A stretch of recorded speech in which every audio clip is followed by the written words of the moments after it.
Magandang gabi sa inyo mga idol. Nandito pala kami ngayon sa isang sikat na kainan sa Sorsogon. Dahil sa maraming tao ang kumukain dito, ay naisipan namin ng kaibigan ko na kumain din. Ana nga mga idol, nagdala pala kami ng rice cooker na may lamang kanin. Dahil po wala kaming ulam sa bahay, naikpan na lanang namin na dalhin na lanang namin ang kanin. At nga nung nakita ako ni ate hindi ko alam kung ano ang reaksyon niya na para bang natatawa siya sa akin o dun sa daladala yung rice cooker.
Dito tong paoy.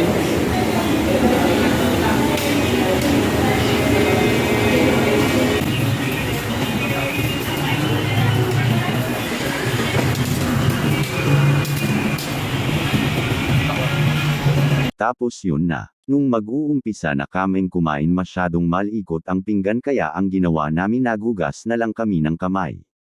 Hala banat. Ngunit habang kumakain kami ay pasulyap-sulyap sa amin ng mga staff na tatawa sila sa amin kapag tumitingin.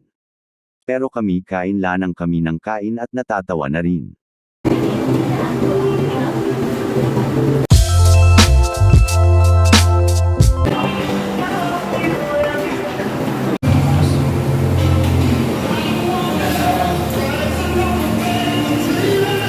Nice success.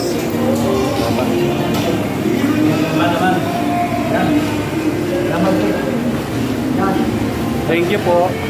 Kung nagustuhan mo ang aking video, pwede kayong mag-comment kung ano ang susunod naming content at paki-subscribe at share na din po. Maraming salamat sa panunood.